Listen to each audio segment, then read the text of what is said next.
This is AI Buddy Landell, and you're about to listen to Booking the Territory, the unprofessional wrestling podcast. So stop working yourself into a shoot, you numbnuts. This show is strictly for entertainment purposes only. Don't be a dumbass and get offended by anything on this show.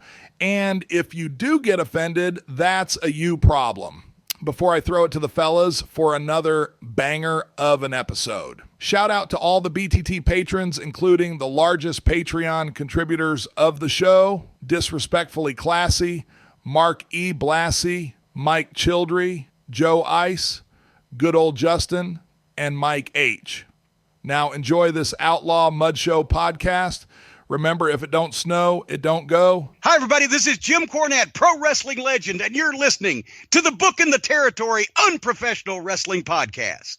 This is the artist formerly known as Daryl Van Horn, James Mitchell, the Sinister Minister, and I'm here to let you know I would rather slam my cock in a car door than to miss the dulcet tones of Hard Body Harper, my illegitimate son, on Booking the Territory podcast. Woo, Messi, this is professional wrestler Jimmy Valiant, the Boogie Woogie Man. Tell my people, my brothers and sisters, don't you dare miss Booking the Territory. Oh, yeah. This is a one-man gang. You're listening to Booking the Territory Pro Wrestling Podcast.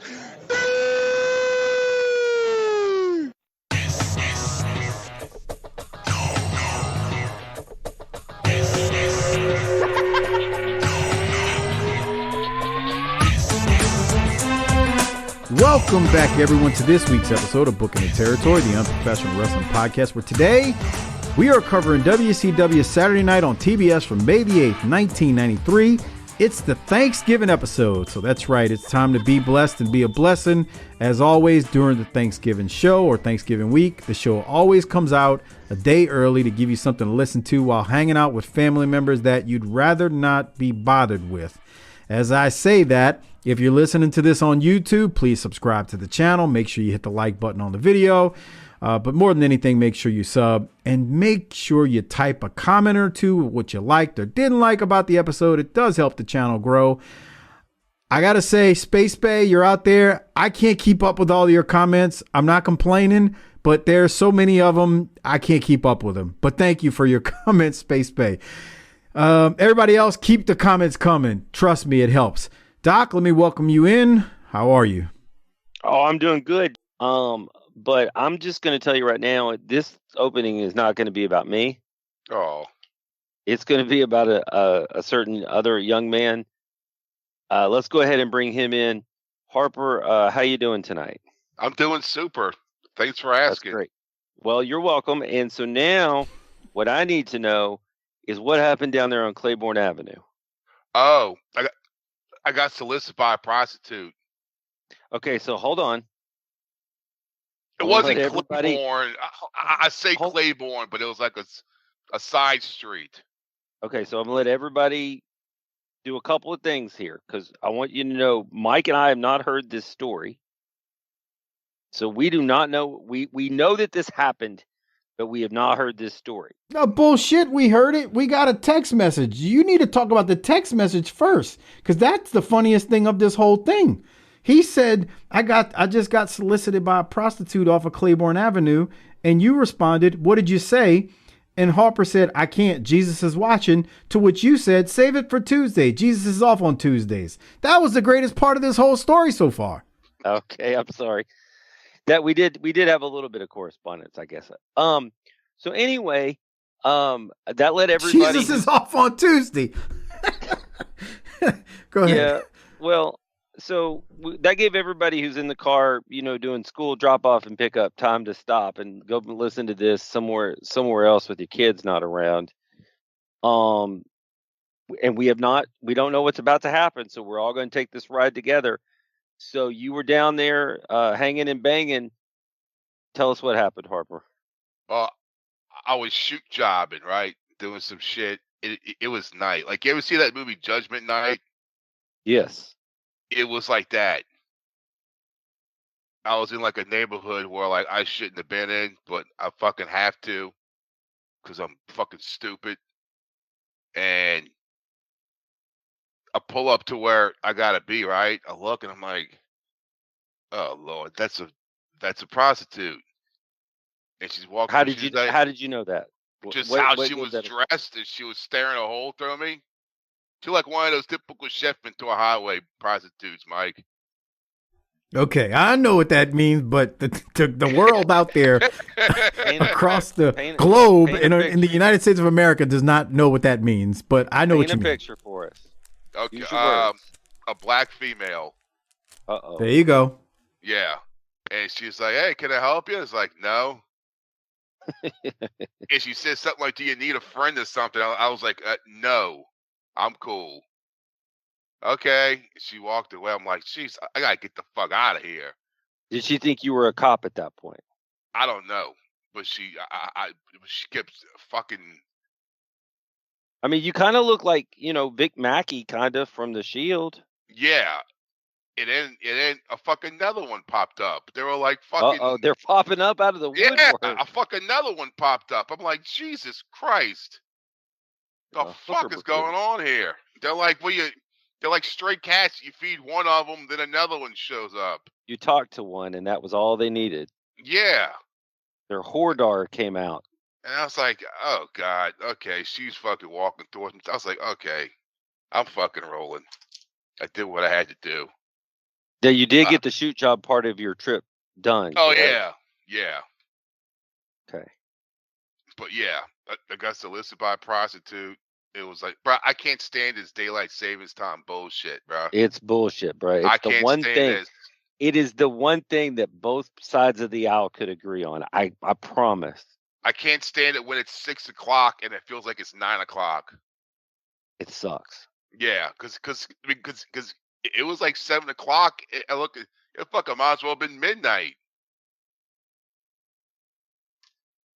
Now, so if I could just go back for a second, when Harper said the prostitute was black, I've seen white prostitutes on Chef Highway as well when I lived in New Orleans. I've seen like two. And like let me just say, team. They got 2 white chicks, and that's it. There you go. But just for the record, it doesn't matter what they are on Chef Highway. You want no part of any of them. No, bro. Is there a place where hookers hang out that you do want a part of it?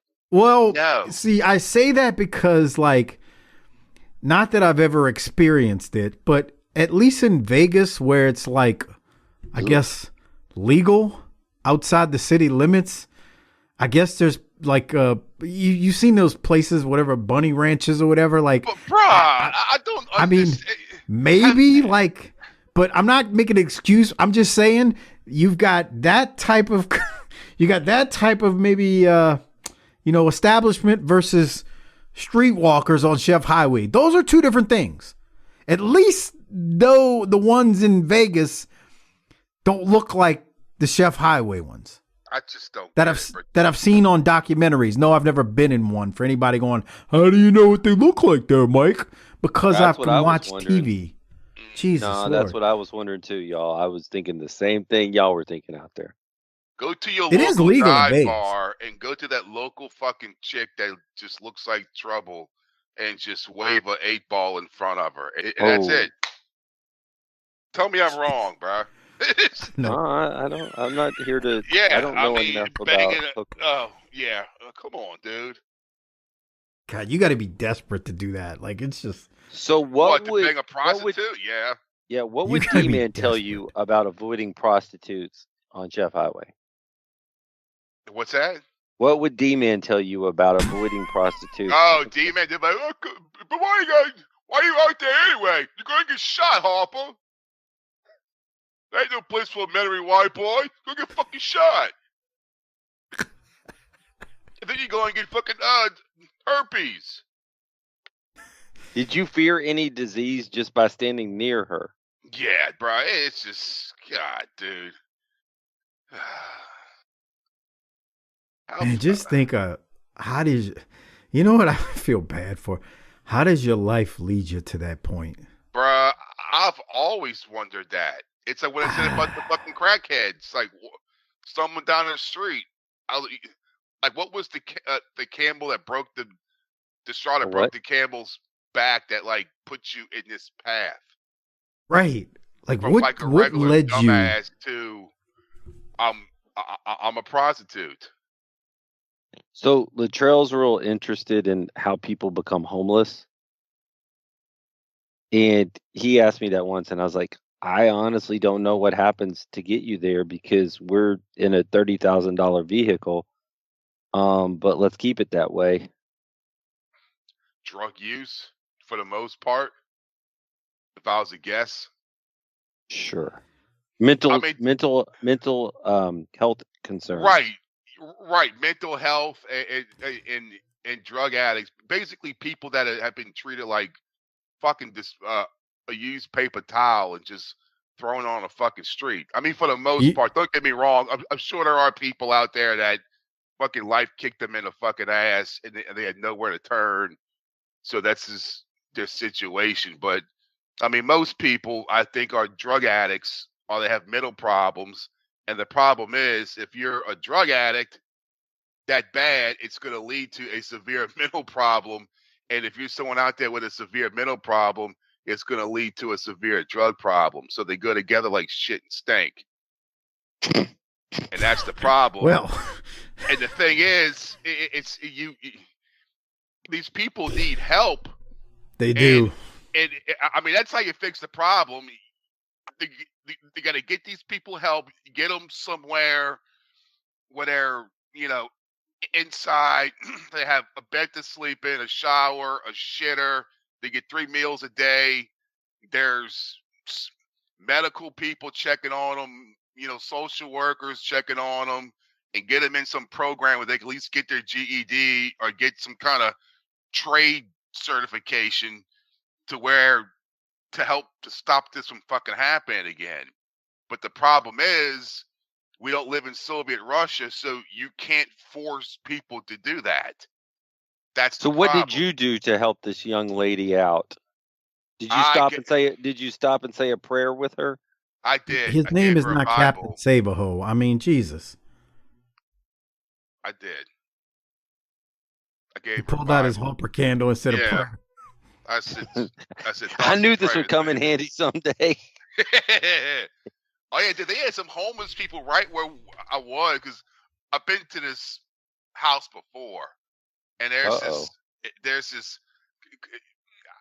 I go to the same ones fucking every goddamn fucking time, and it's like I see this. I was like, I remember this one, this motherfuckers, and then next door there's a vacant lot with the slab where there was a house there, and they got the tent set up.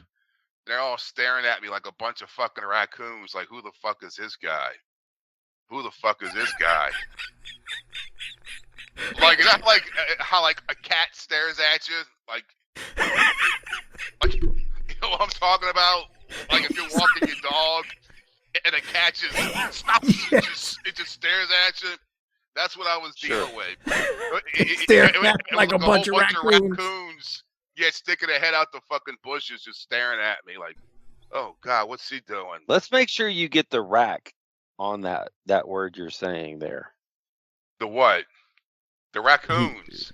He did. He said raccoons. He didn't say what you think he said. I'm just making sure. Yeah, so. Well, you need to be careful out there, Harper, because these ladies, I mean, did she leave you alone when you said, no, thank you, ma'am? Yeah, she walked away. See, the thing is, they got a pimp or something watching all this go on. Probably sitting in a car down a fucking street. He had his pimp hand strong. He was sitting there with his long fingernails ripping off $100 bills. Yeah. So I was like, no. No. You'd be surprised how many people. I have a friend who works at the homeless shelter here in Dallas. And he's like, Mike, you'd be surprised how many people lose their job and they don't have extended family or anybody that can help them out, as in like take them in. Because, not that I'd ever wish this on anyone, but like if Doc lost his job and he was going to lose his house, I'd be like, no, you're not going to be homeless, dude. Just come over here. I mean, it's fine. not a big deal. Like I'm not I gonna wish let I could somebody return. out. I wish I could return that favor to you, but Okay. So he was like, you'd be surprised how many people become homeless. And it's just them, like single person, don't really have extended families, and they end up in a homeless shelter. He's like, you'd be shocked how much that happens. And unfortunately, man, that's fucked up. And unfortunately, Well, those they got to people be end like up. an older person, huh? No, I mean, it could be some. I mean, not necessarily. It could be early 40s. I don't consider that old. Late 30s. Yeah. They just. And then here's the problem: that happens, and then Once let's say you're you in, had a it's hard to house. get out. Let's say Right. you had a car. All of a sudden, your credit's ruined. All of a sudden, and remember, you're your sole provider. I mean, it's not like you had a wife or a husband or whatever. And now all of a sudden, well, now you have trouble when you finally do get on your feet. I got to rent a place. Well, it's hard to rent a place, especially nowadays in America. Oh yeah, you got to when your have the credit first shot to shit. the credit shot. You got to have first month, last month's rent as well when you start. So it's like it's a cycle that starts, and then unfortunately, that's when people get depressed, and once they get depressed, they get into other things. So like, you'd be surprised how many people just aren't just drug addicts that just become homeless, or have mental problems thus become homeless.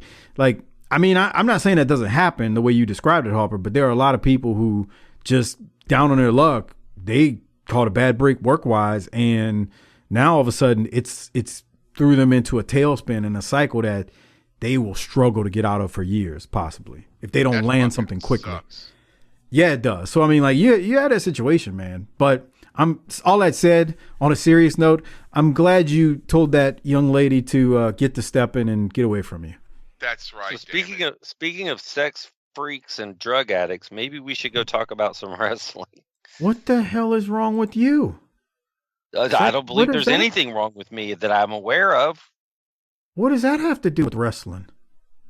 Oh, You wow. tell me, partner. All right. Well, can you see my screen? I think the term. I don't think I heard the term "filthy son of a bitch," other than Bernie Mac, come out of anybody else's mouth but yours when you were discussing the boys in the locker room. I mean, not all of them, but there's a lot of them. They just filthy. It kills me anytime I hear people like, I remember Wade Keller years ago. He was on a show talking about something, one of his podcasts years ago.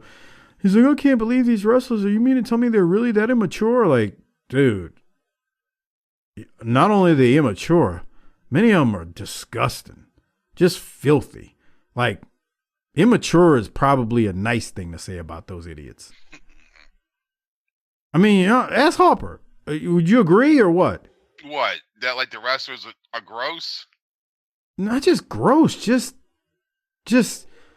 some of the most weird people sometimes as well.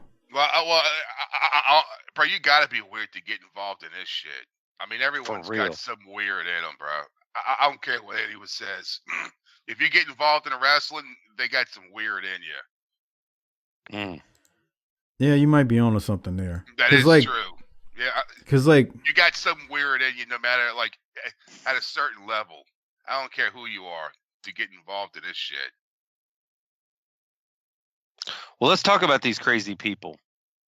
I will. My recorder stopped. Hold on. No, come Jeez. see. Fuck, What are we Mike. doing?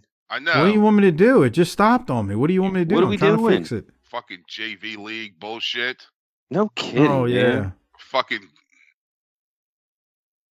You Go know ahead. he's still running Let's those hear it. ads over on YouTube and taking all that money. yeah. I don't know Yeah, what those you're talking ads about, sir. that keep popping up on my Patreon. Really? No, I don't know. I saw someone- So Crockett someone- sent me that. Yeah, we got down to the bottom of that shit. So what was it? So the old video versions used to be on Dailymotion. And Dailymotion at one point in time, you could just select not to run ads. And so I'd always check don't run ads. And then Dailymotion changed where they wouldn't let you opt out of it. And the way they do their ads can be real irritating. So I opted out of it, and then I emailed them, contacted me like, oh, well, you can't opt out anymore. I was like, bullshit. So I stopped using Dailymotion and started loading the video versions to Vimeo. So I got a Vimeo subscription. And with Vimeo, they wouldn't, there's no ads. You just load the video versions that we do, and that's it. Well, he was he was looking at old videos on Patreon that were still in Dailymotion. Yeah. Dailymotion was just like low, like he couldn't even watch the video. It was just nothing but ads. So I figured out that's what it was, and we cleared it up, and yeah, he's good. His name, I won't say his name. I didn't even know about it. Crockett emailed me. Crockett contacted me. He's like, bruh, you need to he's like, do you know anything about this? He's like, I figured you'd want to see it. So I was like, let me look into that. And yeah, we figured it out pretty quickly, almost instantly. And he's like, oh man, I'm glad you looked into it. So yeah, that's what that was about. Dailymotion. It sucks. So like if you're listening to this and you go back and look at any of the old Patreon videos from maybe like when we were covering 1988, 1989, you will find that they are probably full of ads. If you want them ad free, I can get them to you. That's all I can tell you. You got to give me time to dig them up from the files that I have, but I found the ones that this great Patreon Josh was looking for, and I sent them to him. So it's cleared away. You're trying to make a joke out of it, Harper, but I was in here doing real work. Yeah, everything you just said sounds so boring. Right, because Jesus it's the truth. Christ, Dailymotion. Who uses Dailymotion? That's like using like net zero internet.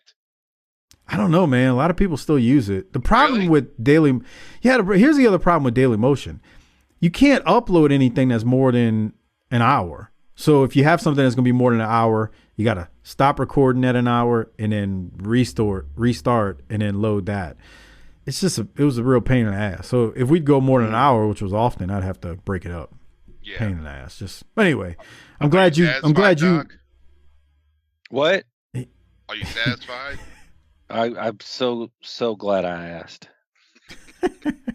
You brought it up, Harper. This is what Harper does. Harper brings shit up. You tell him answer, and he's like, "Oh, bullshit." No. That's actually how it happened. You're just mad I gave a responsible answer. Right. You dipshit. Oh, dude, fucking know what me and Tiffany watched? You remember the legend Billie Jean? Never seen it. No, for the 80s? This is our weekly segment where you talk about a movie, I say I've never seen it, and then you yell at me about it. Yeah, the movie's fucking awesome. Fucking love that movie. And then I watched before that I watched Friday night I watched Emerald Forest. Oh my God. You remember that shit? Yes, I remember that fucking movie. You know where I saw that movie? Where? The Pit in Gentilly. Yeah. It's on Tubi if you want to look at it. God, that movie.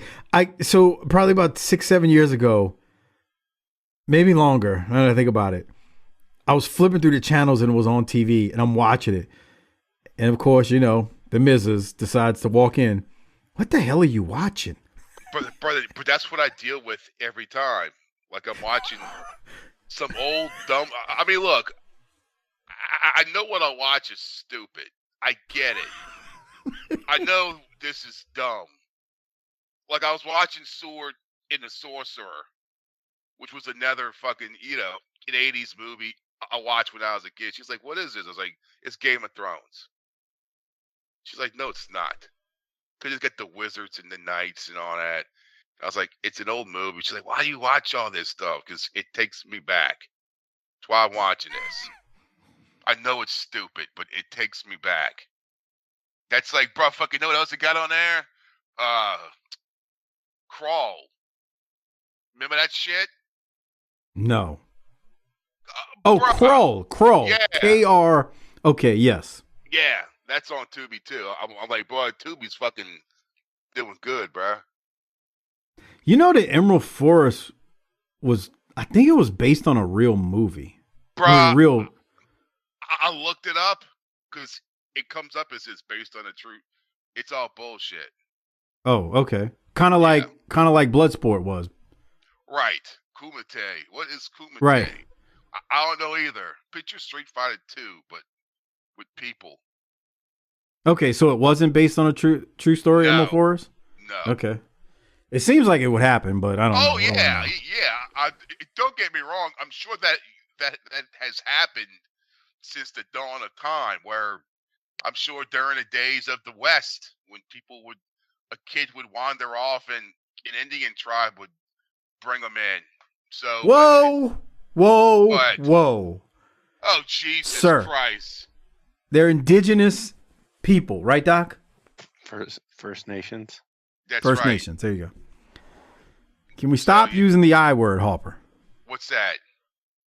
You just said it. I Don't ask don't me know. what's- What word? All right.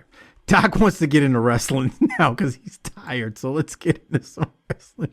We need to talk about the Emerald Forest, though, on the other side of this. Because that movie, when I'm telling you, my wife walked in and I was watching it. She was like, what the fuck is this? I was like, well, it's based on a true story. This guy was kidnapped by this indigenous tribe in the Amazon jungle. And she's like, His son. yeah. The boy was in. She's like, are you what? Never mind. All right. Let's get started. Finally, we'll talk about. Yeah, it's Tarzan. I could see Lady Harper walking in every time Harper's watching some dumb shit. What are you watching? Never mind. I do watch some dumb shit, bro. Fuck, I ain't gonna lie. We're talking May 8th of 1993, WCW Saturday Night on TBS. This week's episode was taped on May 3rd of 93, according to the history of WWE.com at Center Stage. It's the first half of the taping from that day. When the show opens, Tony Gilliam is meeting Davey Boy Smith at the airport. We're going to go to that right now. Here it is. Hello everyone, we are waiting the arrival of the British Bulldog Davey Boy Smith. As you can see, fresh off of a world tour. We're going to try and get a word with him. Hey, Bulldog, how are you today? I got to ask you a few questions. Slamboree 93 is 2 weeks away on pay-per-view. It's you and Big Van Vader for the WCW World Heavyweight title. What are your thoughts on this matchup? It's going to be an awesome match. But I've got to ask you one thing. What is that? How's Cactus Jack? Well, Cactus Jack is in pretty serious condition. He suffered some very, very serious head blows at the hands of Big Van Vader. Private, let's go. Well, fans, I've never seen a wrestler more focused. Only time will tell. But right now, it's time for WCW Saturday Night. That was a terrible interview, but that's why I had to play it. Doc, any thoughts? This is a horrible event, but let's watch wrestling. He goes, how was Cactus Jack? And just walks away, get to the car. That's why I had to play it. It was. What was in Davy's fanny pack? Don't worry about it. Oh my God. The whole setup is just terrible. These plants that are supposed to be fans and in Davy's fanny pack and his 1990s get up is just tremendous. I bet you the pills were rattling that thing. But anyway, this is terrible. It was just the way they did it. But when he tells him, oh, Cactus isn't doing well, driver. Well, he commands the driver to start driving. I don't know where they were going, but that's that. To That's WCW. an old limousine, too. Yeah, it's an old limousine.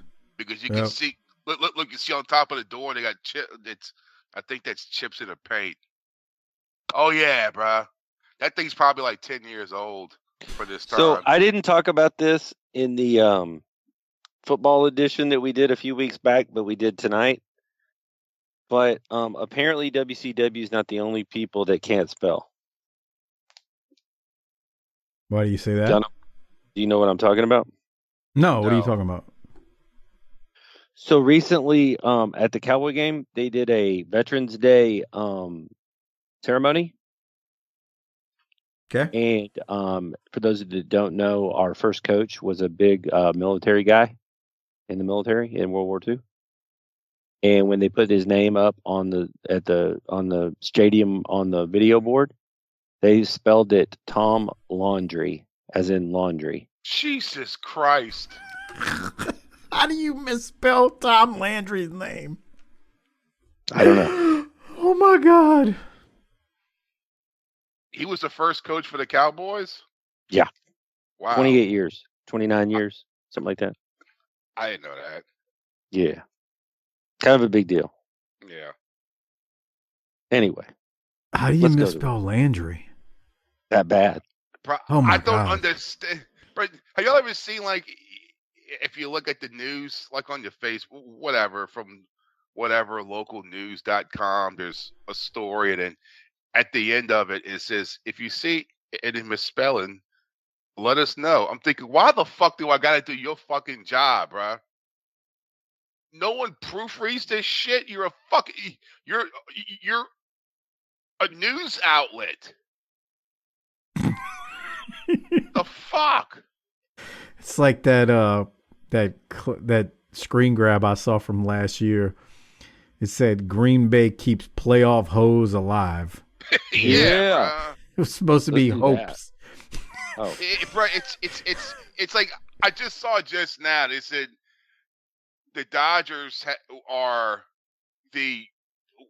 they got voted or whatever the award as the number one team in the American League.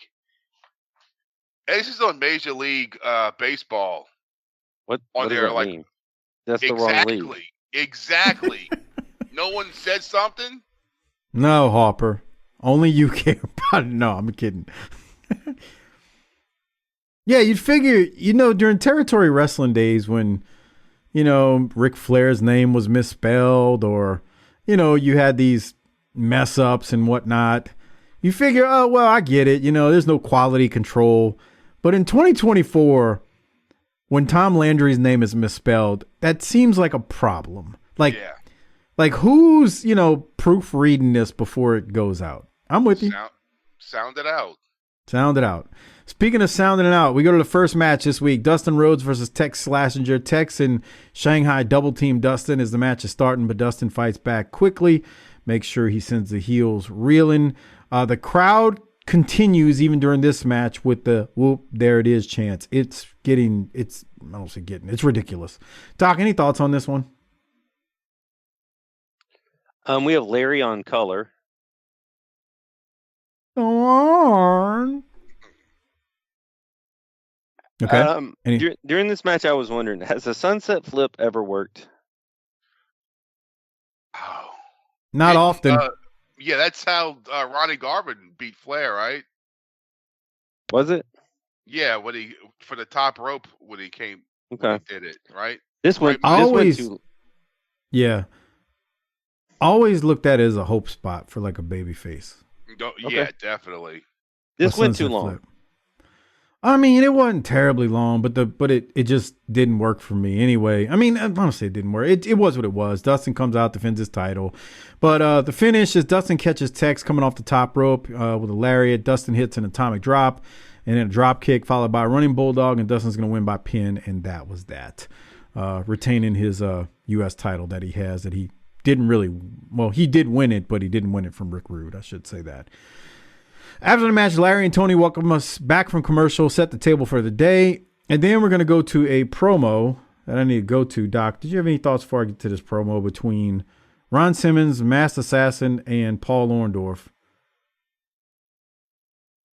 Hit it. Okay. Just double checking before I hit play. Here it is. Okay? Go ahead. Guess who? I don't know. Surprise me here. Well, we're going to bring out the assassin. Can you talk to him? All right, one of the legends in our sport who will be with us coming up on May 23rd, the Masked Assassin. Welcome to WCW Saturday Night. Well, thank you very much. It's always a pleasure to be here. It's a pleasure to be associated with two professional gentlemen such as yourself. And I'm very, very proud to be a part of WCW, which I think is the greatest wrestling promotion in the entire world. Slamboree coming up on May 23rd. We're going to have the Assassin with us during the course of the night. But right now I want to bring in a man who for the last couple of weeks has come very close to becoming the next World Television Champion. Let's bring in the All-American Ron Simmons. Ron, good to have you back out here. Some tremendous matches against Paul Orndorff. Oh, yes, good to be here. Well, Tony, for that matter, these people here, yourself and the world, saw Ron Simmons come this close to becoming the world's television champion. You see, Paul Orndorff has come out here bragging about where he's been, the different countries, and the different people he's defeated. But I got news for you. You're in America now, brother, and we call a punk coward like we see him. And I'm sure if you check that birth certificate of yours, your name is not Paul, it was Paula, just like these people have said. Well, Paul Orndorff an irate man has made his way out here. Look at it. Well, hey, far as like I said, look, his name is Paula, and he is nothing but a punk. Look, now does that look like the sign of a man that's worried to you? Huh? Does that look like an obvious sign of a man that's rattled? Like somebody on this trail? Well, I've got news for Paul Orndorff. Not only does he look like he's about to lose his mind, but he's going to be losing that belt as well. All right. That from Ron Simmons and Mr. Wonderful Paul Orndorff now in the center of the ring.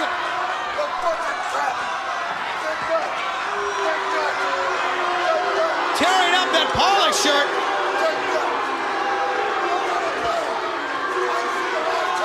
Ron Simmons has walked away, but there is no question about it.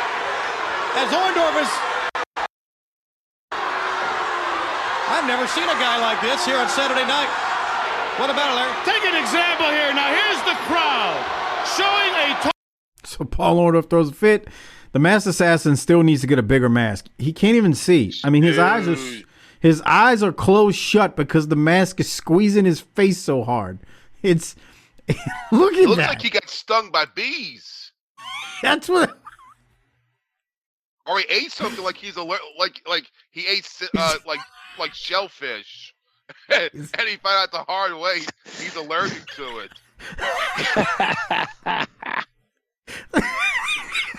Come on. It's true. Look at it. I can't eat crawfish anymore. Look. Bro, I went to a crawfish boil, and one of the dads there, it was a family deal we go to. One of the dads found out he was allergic. Oh God, that sucks. Yeah. My brother. I was sitting over there. I was sitting over there kind of just, look at my thumbs clean to get another big mud bug, and I was like, man, that sucks. Yeah. You better get a Benadryl. More for me. What's up? Man, that's terrible. Go get a Benadryl and a straw. Yeah. That's terrible. It does look like that, Harper. It looks like he's allergic to shellfish. Man, I mean, his eyes aren't open. Right? What'd you say? Kind of like Crockett. Oh God, don't get me started on him. All right. Crockett messaged me this week. He doesn't like seafood. Well, who doesn't like seafood? Come on, man. Everybody likes seafood. Dude, I'm like, do you have an allergy? No, I don't like seafood. I was like, fruit of the sea. Right. It's so delicious. Look, I mean, it'd be different if you told me, hey, I don't like oysters. I like shrimp. I don't like. You see, that's me. I can't stand oysters. Yeah, some people don't like. I don't like raw, but I'll eat a fried oyster like nobody's business. Yeah, I will too. I got no problem with fried oysters. What is the old thing? I'll eat a pig's ass if you cook it right. Yeah, for real. I mean, okay. You could fry a fucking engine block, be edible. I love seafood, man. Seafood. All of it. God, man. Boiled shrimp. All of it. The best. Yeah, boiled shrimp, bro. All right. I love boiled shrimp. Oh my God. So all good. of it. All right, let's continue. Doc, did you have any thoughts on that promo? My thought was the assassin with the mask. It's so easy, man. What they're doing is so simple and so effective that it's tremendous. We go to the Cole twins versus Mustafa Saeed and a gentleman by the name of Tony Vincent. I guess we've seen him before, but I couldn't remember. Yeah. It's maybe been a while. Anyway, he's a nice-sized guy. This isn't too long of a match. The Cole twins are going to win. But, Doc, before I go to the finish or anything, you have anything from this one? Man, I was sitting there, and it came to me. The Cole twins remind me of like two Lance Von Erichs. Damn, that's an insult to the Cole twins. Okay, but I can't do it with them. I can't. It just can't. I mean, I don't know. The center stage people like them. Okay. Yeah, I mean, they're over with them. They're yelling. I think if they would have been a couple of years older, a couple of years prior to this, in the late '80s, I think they'll be a hell of a lot over with those goofy hairstyles. Looking like the guy from like Contra and shit. Oh, that's a good point. The Contra haircut. Yeah. I can't. Every time I look at them now, the only thing I think of is you talking about the tail part, talking about it looks like a horse's ass. Look at Come on. See, that's why'd you do that? No, I mean, I'm just saying, like, Don't encourage him. True. Okay. Up there with his barnyard animal sound effects.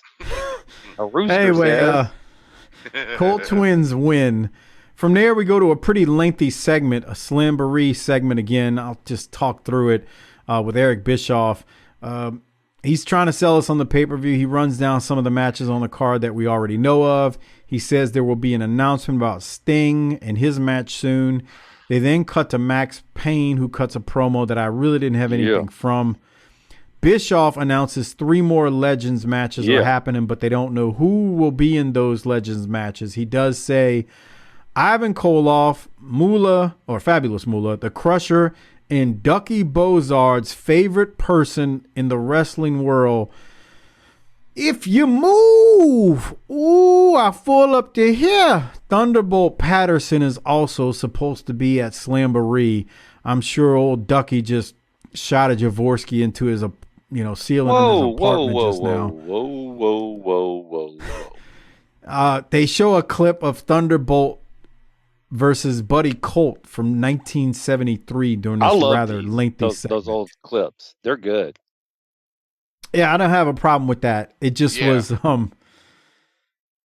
I said Max Payne promo and that I had nothing from it. You made a comment.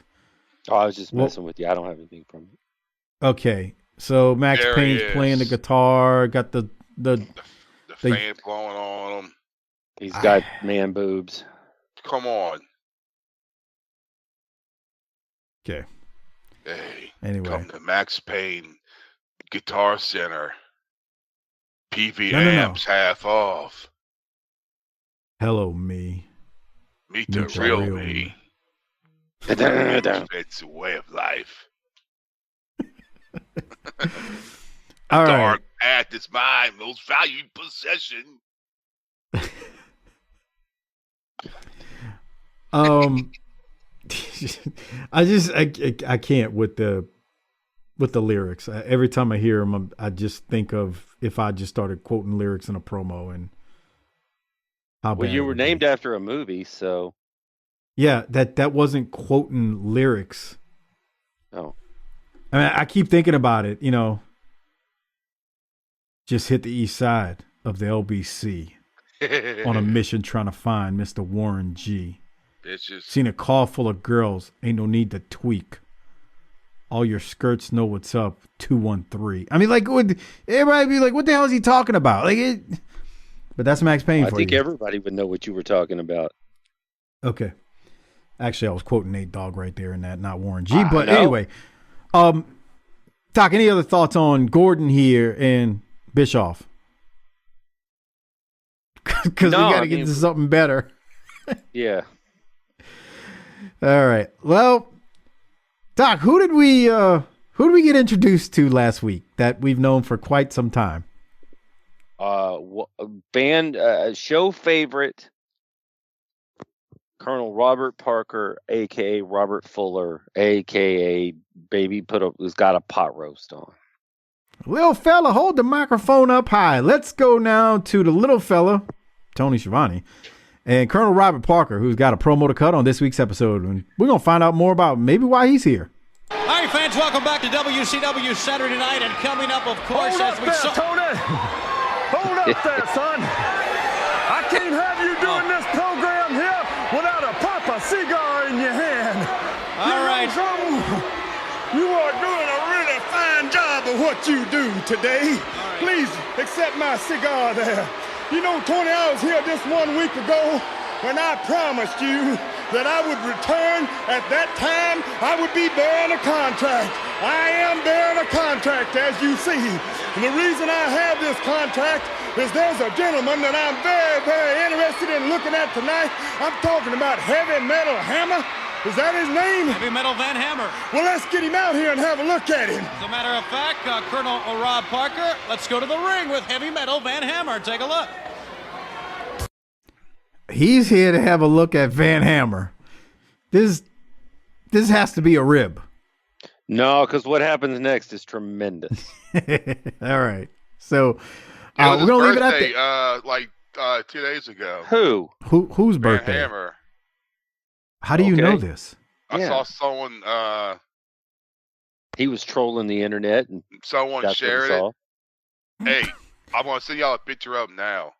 Okay. Of Van Hammer right now. Let's do that. Okay, do that as we go to the match. So we go to the first. We go to this match. It is Van Hammer versus Rage from the Wrecking Crew. Tony is asking the Masked Assassin if he's ever heard of Colonel Parker, Robert Parker, and Assassin says never heard of him. But if he's half as smart as he claims he is, then he must be the best promoter ever. That was funny. Then Fuller comes to the mic and calls Hammer clumsy. Parker says, I ain't happy. Colonel Robert Parker on commentary is like, I'm not happy with what I'm seeing here. I mean, he's not happy at all. He starts screaming how he is humiliated by what he is seeing. He is not happy, and he lets it be known on commentary that Van Hammer, what he's doing in the ring, is ridiculous and should have ended a long time ago. And it's only not even a minute into it when he's screaming about this. So anyway, Parker says, I've made a complete fool of myself, Tony. Doc, any thoughts on Colonel Robert Parker's commentary during this match when he is very, very unhappy with Van Hammer? Why couldn't we get him out here a couple of years ago when Hammer debuted to bury him? What? It seemed like Bill Watts had a hard-on for Van Hammer or something. It's the damnedest thing, dude. Because even during Bill Watts' time, Go ahead. He called him clumsy and said, I don't like what I'm seeing here. Yeah. He was going off. He speaks. He said, "This guy's clumsy. He said, I'm humiliated by what I'm seeing." I mean, he just was mad. It's a travesty. That's right. It's a travesty, Tony. A miscarriage of justice. I say, boy. Whoa. That's Foghorn Leghorn. I know, but it's in your voice now. Oh man! All right, that's nice. Doc, any thoughts before I go to the finish of this, and then we can get back to Colonel Robert Parker on commentary? Yes. All right. So we get a lazy roll-up finish by Van Hammer, who's got Rage so cradled. Rage's shoulders, if you watch Harper, his shoulders can't even touch the mat. Yeah. He's got him cradled, but he's got his arm underneath his shoulder. Anyway, it really went well with Parker's commentary talking about how clumsy Van Hammer was. So Van Hammer wins, and he's hitting the RVD pose as like he's the greatest thing ever. Well, we're not done, though, because now we got to go back to Colonel Robert Parker to talk about this. Now we got Colonel Robert Parker ringside with Tony Schiavone and Van Hammer. Here that is. That's as far as it's going. It's clear I've made a mistake here. It's very, very clear. There's no question about it. This. Of course you wonder who I am. You probably can't even brush your teeth and come right down to it, son. I want to say something to you, Mr. Hammer. If you was to bend over there right now to tie your shoes, would they wind up in knots or in a bow? You'd have to wonder. Mr. Hammer, one thing I can tell you clearly, you surely are not a wrestler. He's up on me.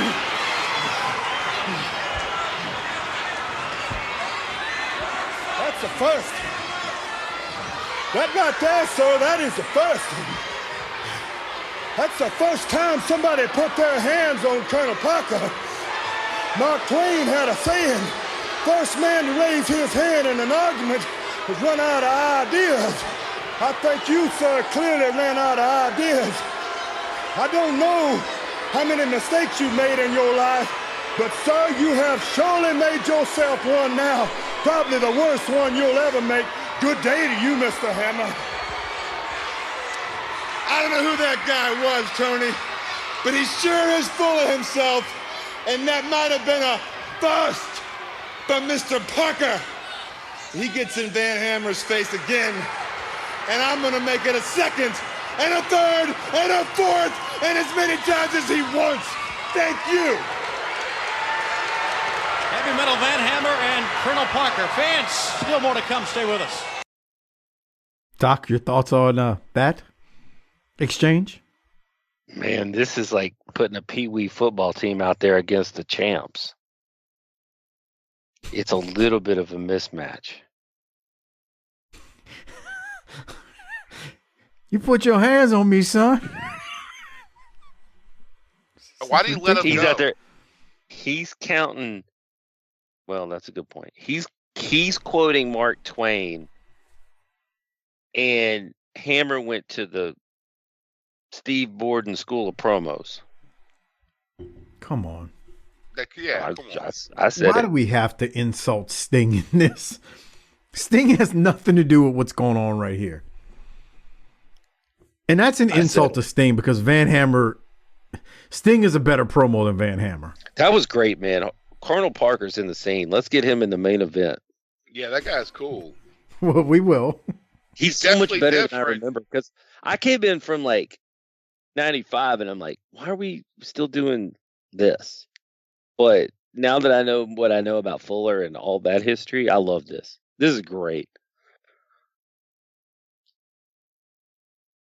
I think the gimmick is so ridiculous. I can't wait till him and Sherry get tagged up. Is that what you call it? Tagged up? That's nice. See? All right. Call So we the jaws continue. alive. Hey, this is a good picture here. I mean, he looks decent for his age. Good for him. I'm not wishing him harm now. I just want him to stop wrestling. Harper sent us a picture. He's here with Mick Foley. Who are we talking about? Who you want to stop wrestling? Hammer. He's Mick Foley's got a little, looks like cream cheese or something there in his hand. Look at that shirt Cactus is wearing. It's got a little doggy on it. In this picture, yeah. Yeah, Van Hammer looks good, man. Yeah. Yeah, good for him. That's good. Foley looks good. Everybody the fact should that he age can walk right gracefully. now is still amazing. Yeah. All right, we'll go to British Bulldog now. He's taking on Fury from the Wrecking Crew. Boy, these guys have slid down the card if you think about it. One of them just did the job to Van Hammer, and the other one's out here about to get just dealt with by British Bulldog. Doc, your thoughts on this quick match? 35-51 and hit pause. 35-51. Or am I playing audio? I'm gonna pause it, but I just okay. 35-48, 9, There. 50, 51. Look at that right arm. What about it? It's huge. That looks like back in the day from that angle when you would take apart your action figures and put different size arms on different bodies. Come on. All right. I think we've seen larger arms. That's huge. I don't know. You're forgetting about Tony Atlas. No, Warlord. Oh yeah, that's good. That was a big bastard, dude. Hey, Fury is better than Rage, by the way.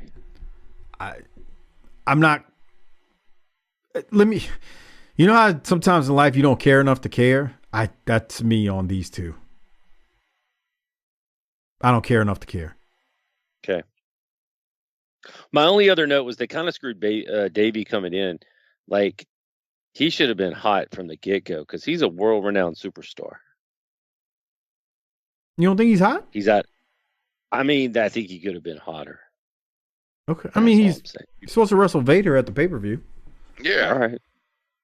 Took a while. But I mean, I guess I see what you mean, but it's like, I don't know. How can you make these guys coming into WCW? I think we've seen the faulty booking.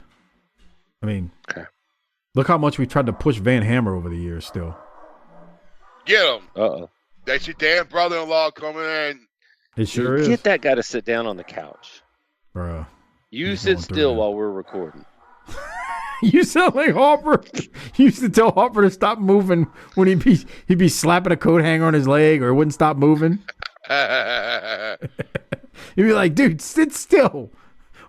Harper, you used to get upset because that's when Latrell would be moving around a lot. You'd be like, boy, do you ever stop? You'd be like, Harper, can you just sit still?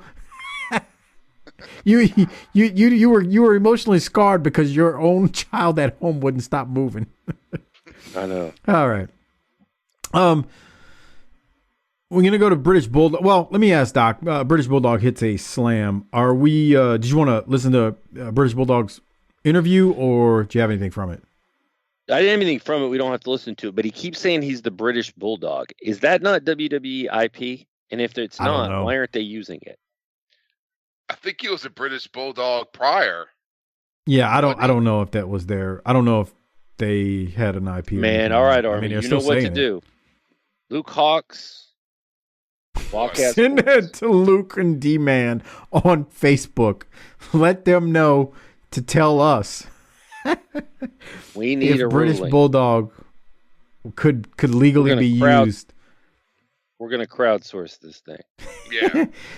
So during the promo, Davey Boy does address Vader, obviously, and he talks about the various attacks on talents like Cactus Jack that have happened recently.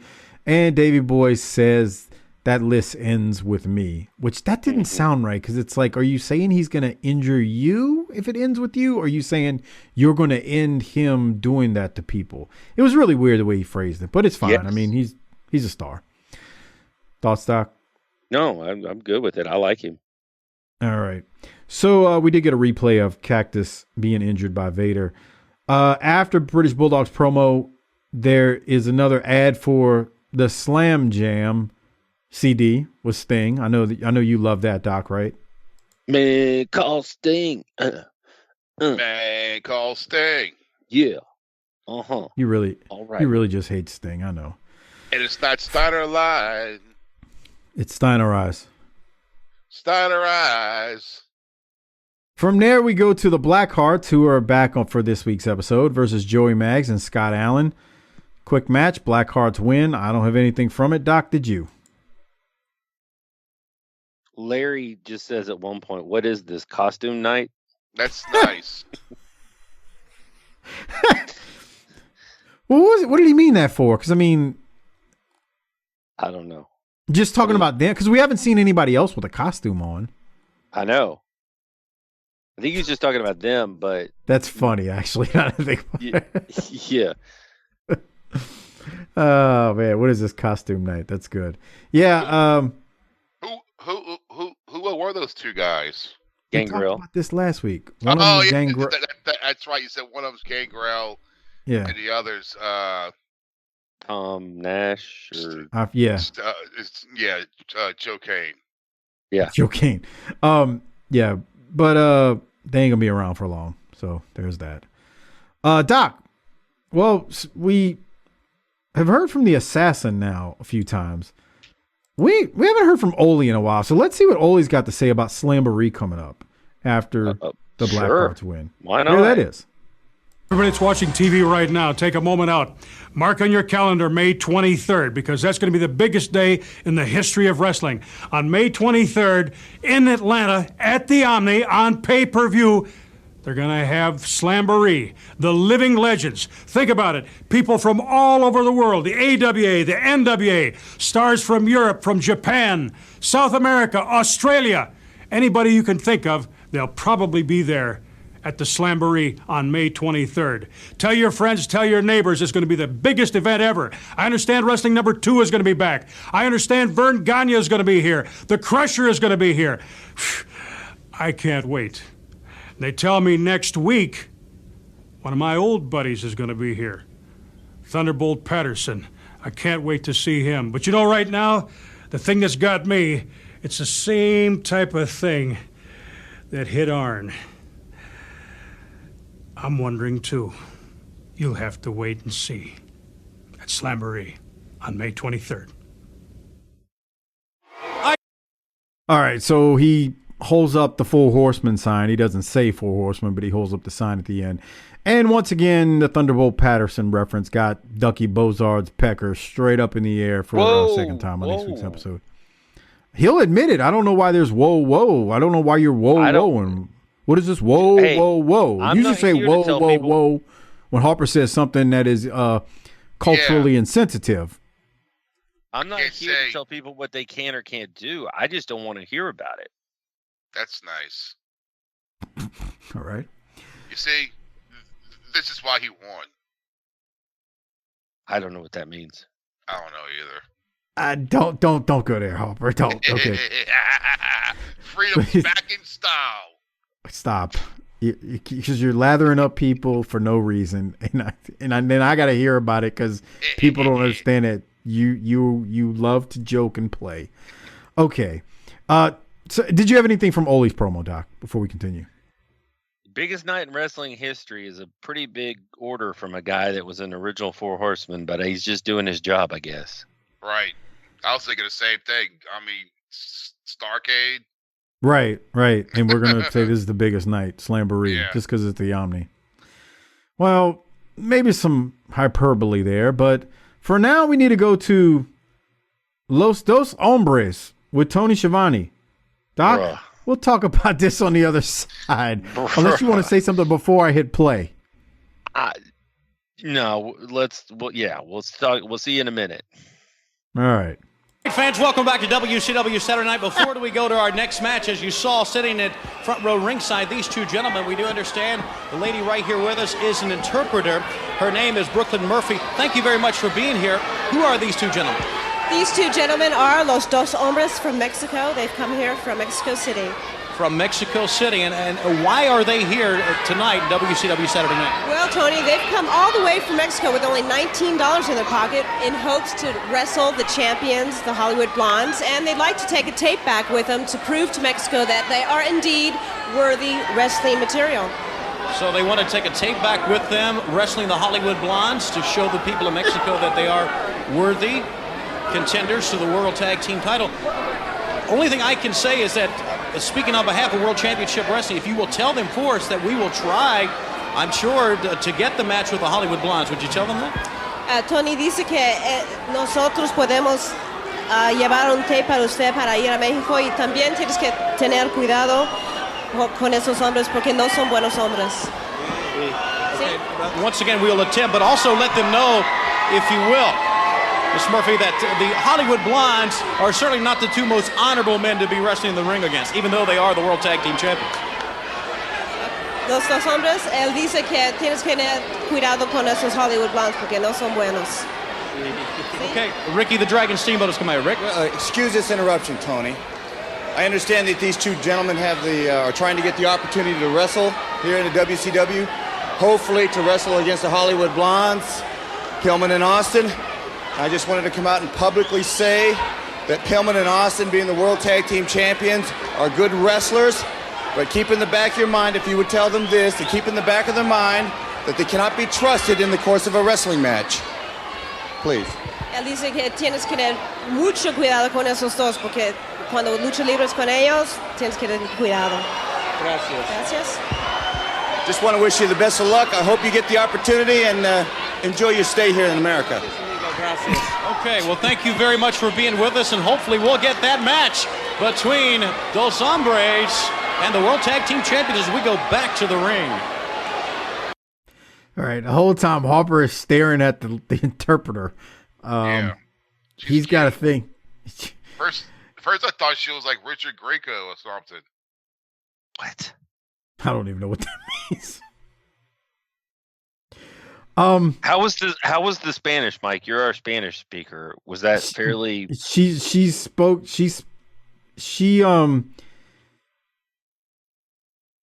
It wasn't very fluid. Like, she's not saying anything wrong, but she's not very fluid. And I take that from somebody who's not very fluid when I speak Spanish. You could tell she's like, I wouldn't be surprised if, like, obviously English is her first language, and her parents speak Spanish, and she doesn't sound like someone who maybe grew up in Mexico or a country where Spanish is spoken. Like, it feels like she grew up here just by the way she's speaking. I could be wrong, but anyway, that's how I take it. She wasn't she was speaking very slow, and man, natives speak very fast, man, to me. Yeah, like, it's so fast that I'm like, y'all gotta slow down. Like, I can pick up on some words. Realize we all speak fast. It's just that we don't hear it. Yeah. Especially people from the South. They speak loud and fast. Because I remember Bestia was here. English is his second language to me, and my fucking accent. I'm just, then I realized I gotta slow it down and not just I gotta like slow it down and sound halfway fucking normal. Right.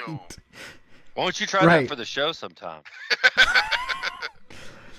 By the way, I believe the two wrestlers here in these mocking sombreros and masks are Richard Blood and Tom Zink. Boy, Tom Zink is just like, I think. Guess I'll do this too. Yeah, I'm not quite sure, but I think that's who that is. But they are so ridiculous because they keep literally nodding their head yes every 2 seconds like they're a bobblehead doll on a goddamn dashboard. Tom Zink's got to be the one with the gray suit, right? Yeah. I would guess. Yeah. I think that's who this is. I'm not 100% certain, but I think that's who this is. If anyone wants to know, contact Mudshot Mike at. No, do not. You do it. Anyway, so Harper, there's a coyote. Uh-oh. Harper likes that. I'm telling you, he just ain't saying it. Lady Harper might be walking into the room every now and then, so he can't say what he wants to say, but that's Harper's coyote right there. Well, it's been banned. The coyote, that's right. Talk about it. That's right. Bill Watts. I don't remember what her name was. Well, that's not her real name. She's probably some TBS employee that they were like, oh, you speak Spanish? Come out here. We got something for you to do on TV. Well, I mean, I don't really speak Spanish. Oh, close enough. Nobody will know. Right. Yeah. Right. So anyway, any other thoughts on this segment, Doc? Cultural appropriation of some sort. I don't like it. Dude, the sombreros and the constant nodding of the heads nonstop was like, what like the Tom hell is? Like, yeah, see. And right. let's talk about the flimsy premise that like you've never seen him wrestle, but now we're gonna go try to get him a shot with the champs. Right. We're just gonna roll out these guys, Los Dos Hombres from Mexico, with sombreros on their head and mask, and we're gonna get them a title match. Tremendous. Oh, tremendous. All right. Well, let's keep moving. Jim Neidhart is taking on Shanghai Pierce in the next match. Doc, I do have a timestamp from Larry. Can I play it? Okay. Absolutely. 51:57. Here it is. Tonight, the Dos Hombres won a match with the tag team. Well, you know what? So does a lot of other people want a match with the World Tag Team Champions. But why should two losers from Mexico hop on a bus full of chickens, arrive here in WCW, and expect a match with the champions? I know they're from Mexico, but logically speaking, why would anybody think that? I don't know if they expect the match. They are asking. They are asking a favor of WCW and of the Hollywood Blondes. Mask Assassin, would you agree with that? My feelings on this thing, they need to get in line and work their way up the ladder just like everybody else. Favors, I don't believe in favors. If you're going to have any favors handed out and everything, you hand out the favors to the people that earn them. And certainly these guys are unknowns. They haven't earned anything in WCW, so consequently, I don't think they deserve a title shot. Okay, Larry said, these guys get on a bus full of chickens. How do you know they didn't? Are we going to insult these gentlemen like this? Why are you insulting chickens? I like chickens. Bruh. I feel like chicken tonight. Remember that commercial? Yes. Okay. Anyway, I thought Larry's comments were wow. Distasteful? Yeah, sure. Why not? Yeah. I get blinded because the assassin is such a terrible color guy. Yeah, he's not good on commentary. Yeah, it's I mean, what do you want? I mean, even his mask doesn't fit. Not hey, his D-Man, fault that he rubbed up what against would some D-Man say about the assassin? Hey, Mike, Hamilton was a good gimmick. Wait, Harper. He would say, hey, D-Man, what do you think about the assassin? Oh, Hamilton? Oh, he had a good gimmick. I mean, bro. I mean, for a mask guy, he was serviceable. Had a really good career. I mean, you can't doubt that, right? I mean, that's good. Can't complain. Yeah, I mean, Hamilton had it down. Who's Hamilton, D-Man? Oh, come on, bro. Oh, fucking, Jody Hamilton. Okay. Hamilton. By the way, Harper, everybody that listens to this show, I haven't had one person reach out to me and go, that fucking D-man thing y'all do is stupid. Everybody because I'll hear from people when they go, bro, can you stop doing that? It's dumb. You think you're funny? No one has said that about the D-man bits.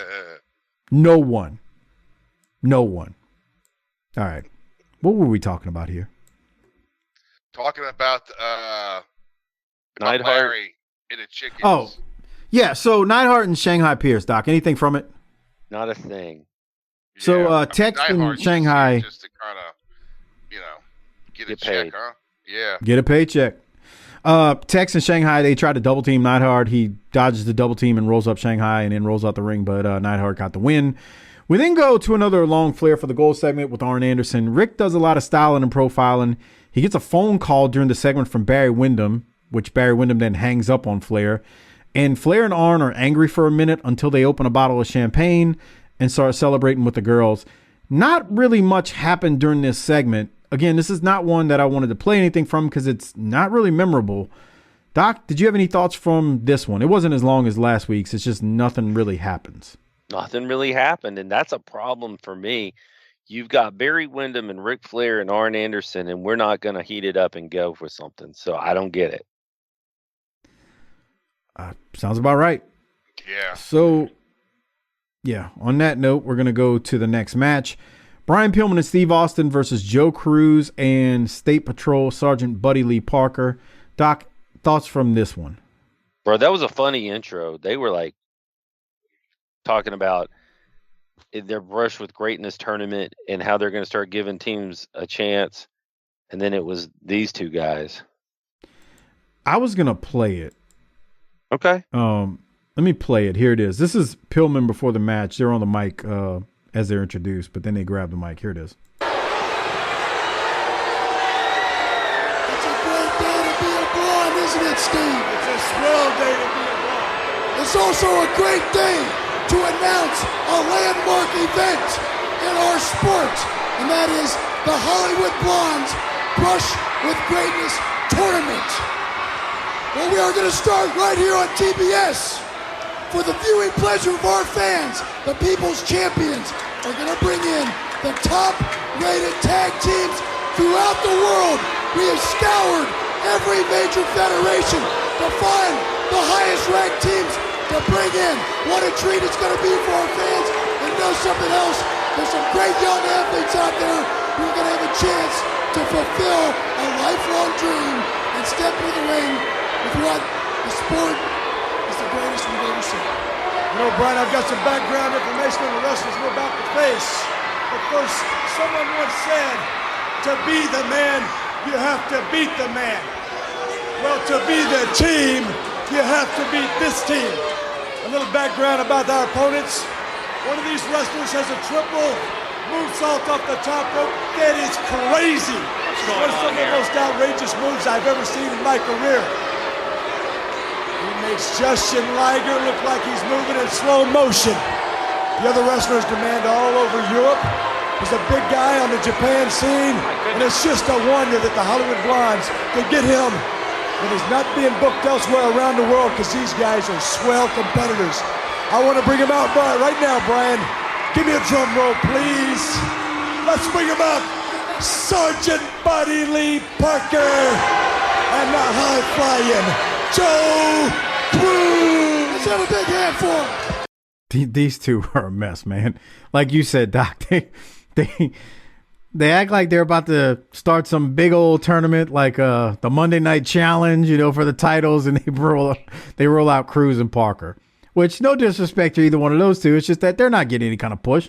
One of them's kind of a Magnum lookalike, and the other one's a great trainer from the State Patrol and in the power plant, but he's not getting any kind of push on air.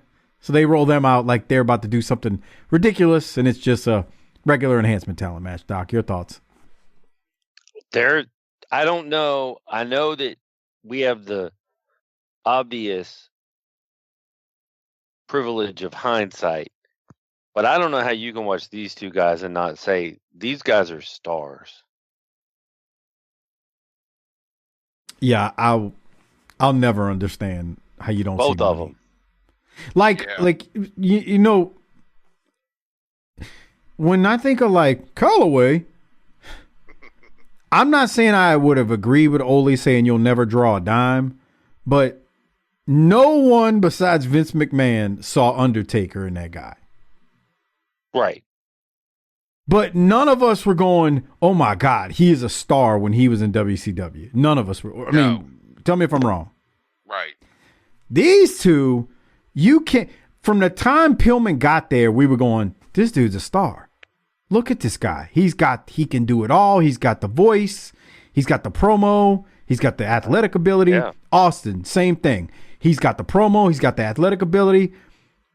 I mean, so like to say these two, I just didn't see it, man. I don't think you know what talent is. How can you even, this isn't Stone Cold Steve Austin, but you can't say at this moment you don't see good promos in him. Right. Yeah, I don't get it. I don't get people that say those things. Anyway, all right. They were good. Doc. It was fine. The stun gun right before the finish was pretty vicious looking. Let's see. Was that it, or did I? No, hold on. You pass I it think up. I went. I went too far. Hold on. Let me go back. Here it comes. So Austin's going to hit Cruz with the hot shot or stun gun, and then they do that what they call atomic blondes double splash off the top. Here's the stun gun. Man, Austin just launches these guys on that move. I got no problem with him, doing the stunner as his finisher, obviously later on in his career. But and Harper, that stun gun's pretty damn devastating, if you ask me. Yeah, it looks good. He does. I mean, look how he just drops these dudes, just bloop. Mm-hmm. Yeah, it takes them out. All right, Doc. Any other thoughts? Let's go to ringside. All right. Yeah, because we're gonna talk about this one. Harper, keep your ears perked up for this one. Not poked. Here it is. Set to go, the Hollywood Blondes with a win, hand-picked win, I must add, over Buddy Lee Parker and Joe Cruz. I know it's got to be an exciting moment for you, Tony. The Hollywood Blondes Brush with Greatness tournament. All the top caliber athletes from around the world are going to be coming to WCW to take on the Blondes. Just goes to show what kind of team we are, Tony. The team of the 90s, extending courtesies to teams that maybe they don't deserve a shot on the books, but a shot because the people don't know out there in TV land that, hey, we're a couple of really swell guys. We love the opportunity to defend these belts against top talent. Really. So people around the world are going to watch as the Blondes do what no other tag team in history has done before, and that's granting opportunities to teams because you might not ever get a chance to see. All right, what about these Dos Hombres, these two masked men who came into this country, $19 in their pocket, and they want a shot at you two guys? What's the deal with these Dos Hombres? They want a shot at the Blondes? Brian, we consult with my partner right here. We're a couple of swell guys. They've got $19. I'll chip in for the videotape. What do you say we give these guys a shot? I say we give them a brush with greatness. I say we give them an opportunity to prove themselves against the world's best. And speaking of Mexico and Tijuana, Tony, I know you did a little recruiting of talent yourself down there of the non-wrestling variety. Hey, don't sweat it. Those charges were dropped, weren't they? Anyway, Dos Hombres, you got the shot. Tony, you got a few bucks on you for a videotape. Oh, what the heck? Put it on my platinum card. Get him a whole entertainment center. We'll get him a TV and a VCR because, like I said, we're really swell guys. What are we doing tomorrow night? We got any commercials? We got any scripts? We got to put that on hold. I'll tell you what. Dos Hombres, you want a shot? You want to brush with greatness? You want to step into the ring with the team of the 90s, the next great dynasty in professional sports? You got it. You have your VHS to take back to Tijuana. Because we're a couple of swell guys. So tomorrow night, I guess it is, huh? Against the Dos Hombres, the gracious World Tag Team Champions. Thanks. Brush with greatness is over. We'll be back on TBS. Do you think Tony liked the fact that Pillman insinuated that he may have had a little hanky-panky down in Mexico? No, but I don't think he was going to stop it, so he can't sell. Yeah. I just thought it was funny. He's making fun. Here's the of thing. They don't need to saddle them with this blondes gimmick and we're swell guys. Just let those two guys be dicks. Yeah, for real, huh? Be smart ass assholes. They're doing a great job of it right here, if you ask me. Yeah. The whole They brush are. with greatness. You're done with your brush of greatness, Tony. That's great. That sounds like something your dumbass would say. What are you talking about? I could see you wanting to tell coworkers that.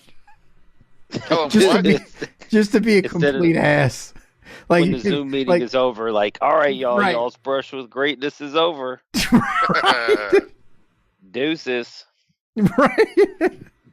That's why I said it like that. Maybe I need one of those gimmicks where that Pillman has, where I'm like, cut. Right. That was good stuff. Yeah, it was. Harper, any thoughts on it? That was great. They get the Rolex. Speaking of things that are not great, though, Johnny B. Bad is taking on Max Payne. Payne comes to the ring, playing a guitar. He comes out playing this metal blues shit that in 1993 nobody gives a. Harper said it. Your PV, your BC Rich going through your crate amp. Nobody gives a shit about that. Play some Slayer if you got to be metal. All right, the rock guy has spoken. Man, he looks like so many people that I knew back then when I was in high school. Is that a compliment or an insult? No. No.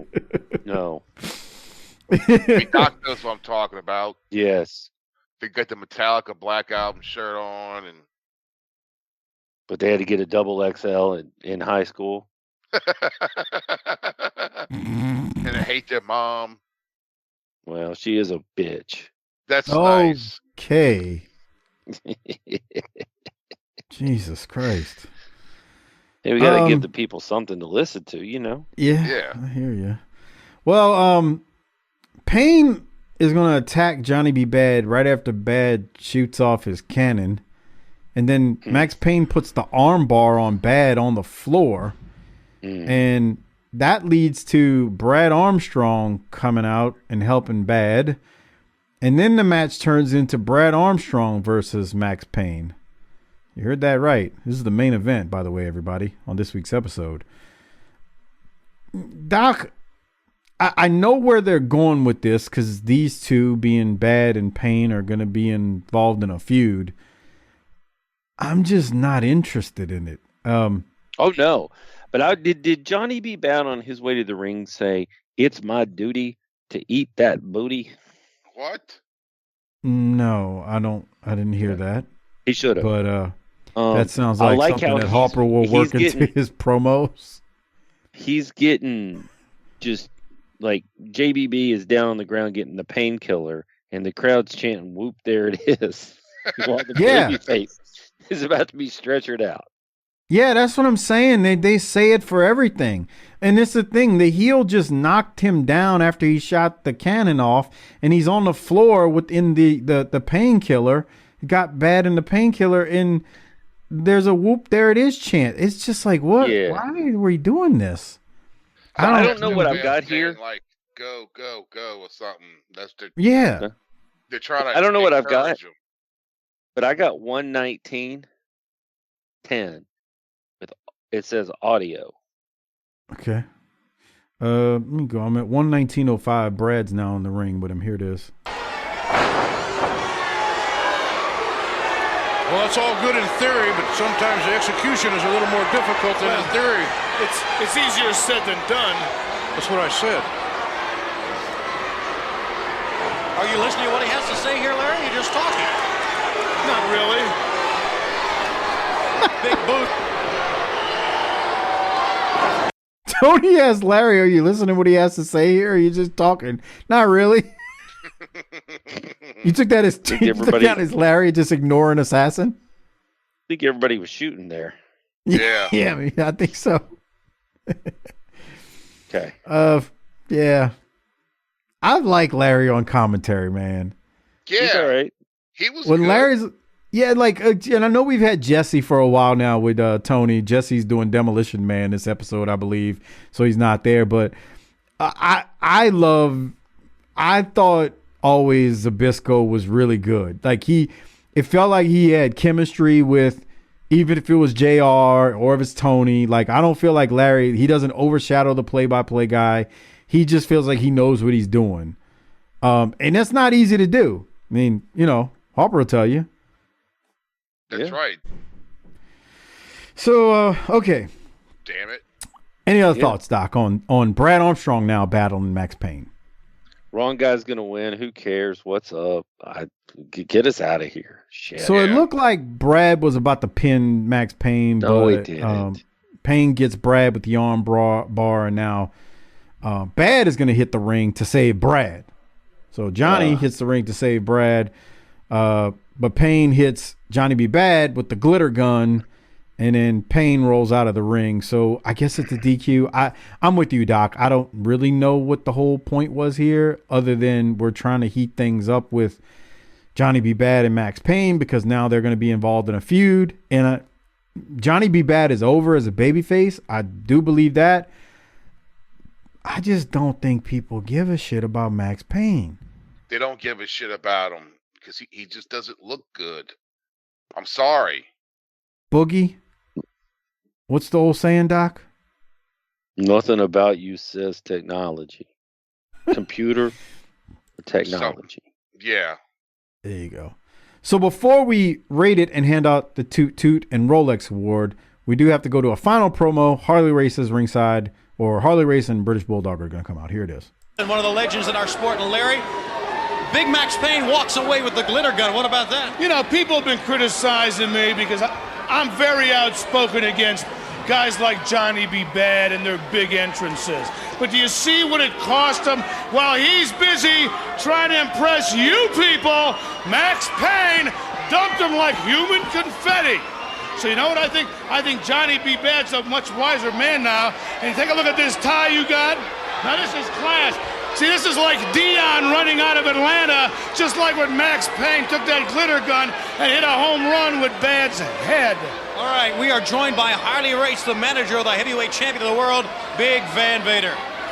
Well, let me tell you something, Tony, and let me tell a lot of these people around here what the big man is doing right now. He's going all around the world, putting on public appearances where young people are allowed to come in, wannabe, would-be wrestlers. They come in the ring and they want to try the big man, like they did in the old fight days. You remember that?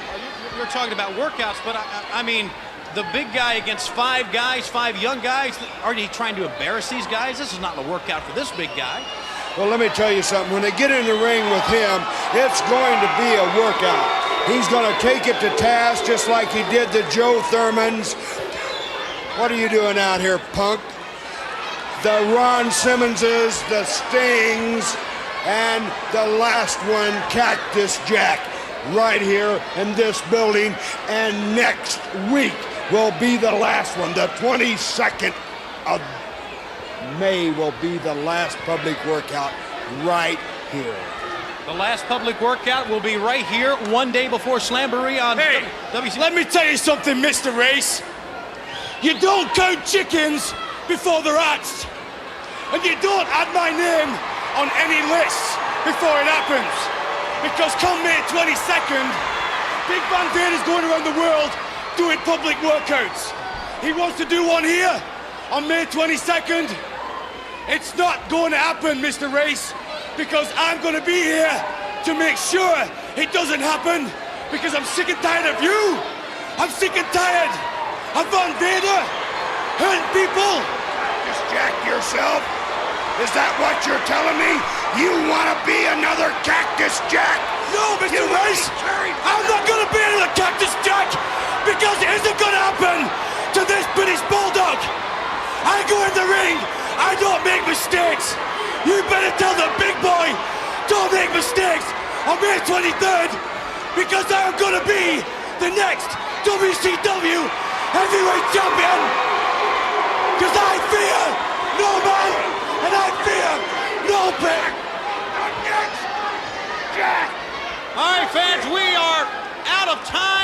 tomorrow night. I don't know, Doc. It felt like that went on forever. Yeah, that went too long. A little bit. Still not terrible though, because I like it. I like getting Davey Boy into the mix. Fair enough. Because Harley's slow. That's why he goes at a slower pace. He does. So he took a while to get there, but I mean, it wasn't bad. It just like I kept waiting, like, all right, when are they gonna wrap this up? Like the promo, not the show. Right. So that's how they go off air. Before we rate it, hand out the Toot Toot Award. Don't forget to become a patron. tinyurl.com/PatreonBTT. The only place you can get our pay-per-views, Clash of the Champions, ECW shows, World Class shows, all the JV Goon Squad shows as well. tinyurl.com/PatreonBTT. It's the only place you'll be able to listen to the Slamboree review. tinyurl.com/PatreonBTT. Don't forget, during the month of November, when you go annual, you will get 2 months for free. Doc and Harper, it's time to rate it. Hand out the Toot Toot Award. Doc, what are you going to rate this one? Man, there were some pretty average matches in here. Yeah, for real. A lot. I mean, look at the main event. Max Payne and Johnny B. Bad. I thought y'all were harsh last week, but I'm catching up with you. Give me a C on this thing. Yeah. That sounds about right. I'm a when the Braves going to start up again? Boy, next week. Good, thank God. The last month has been an hour and a half. I'm going to go C+. No. That's too cool, Mike. Okay, what are you going to give it, Harper? Okay. He already gave it one. Yeah. Oh, he said C. Okay. Yeah, standard C. It's lucky he didn't get a C+. Because you tell me like Sting couldn't just done a promo, just something like taped. You know? Give him something. Right, something. Or Vader taped with the green screen behind him. Here's what's funny. Between the Slamboree segment that they did, which I didn't play the audio from, that was like almost 7 minutes. And the Flair for the Goal was another like 5 to 6. They ate up like basically 13 minutes on just those two segments. And the Flair for the Goal segment is not bad. It's just there was really nothing there to talk about. They styled and profiled. That's all I can say. So they had these two segments that ate up a lot of time, and I don't really know how much they got out of it. I guess the Slamboree Control Center segment, even though it was long, it kind of made its point because it's selling the pay-per-view. So it's basically like running a commercial on your own show for your pay-per-view. But I'm just saying, like, they had segments in this that were long that just didn't, like, I don't know how much it really added to the show. Yeah. So, yeah. That said, so Doc, Toot Toot or Rolex, who gets that? I got a feeling I know who it is, but go ahead. I'm going with Pillman and Austin, mostly Pillman on this one. Yeah. Did you think about Colonel Robert Parker? I did. Oh, damn, I forgot about him. Exactly. I absolutely did. I'm going to go Pillman as well, but I thought about Colonel Robert Parker again. I just have to say. I have a feeling Buller's going to get his soon. I want to give Parker a gift card to Crackle Barrel. That's a good one. Okay. I'm sure he'll appreciate that. Yeah. All right. So it's some BP powder. Fucking headache shit. All right. That sounds like some smoke. Because how the rednecks love that shit. Apparently, very they true. can't take fucking regular aspirin for some fucking reason. Oh. Okay. All right. Before we get out of here, we got to take care of some Wildkat business. So, Wildkat Sports has the Revolution Rumble coming up Saturday, December the 7th at the Pontchartrain Center in Kenner, Louisiana at 7 p.m. There's a number of people that are going to be on this card, so I'll just kind of name the headliners here. The Dudley Boys are going to be there. Mark Henry, the Sandman, and I don't know what her name is now, but Mandy, formerly known as Mandy Rose, will be there as well, along with all your Wildkat superstars like Danny Flamingo and Hardbody Harper. Also on that card will be the champ. Talking about Luke Hawx or Horn? Oh, you use government names around here, but the champ will be battling his son Perry in a cage. Correct, Harper? Uh-oh. Right, in a steel cage. They got some personal issues they need to iron out in front of society. So I love it. I wanted to mention that. Get your tickets. Go to wildkat.eventbrite.com to get your tickets. 7 p.m. Like I said, Saturday, December 7th. There's meet and greet, I believe, ticket information there as well. The other reason I wanted to bring this up is because I was going to bring Luke on the show to discuss this, but he already did an interview with Sammy Kiss from Wildkat Sports that is available. And instead of just directing you to the Wildkat YouTube channel, what you're going to hear in a minute is the audio after Harper hits Book It Bitch.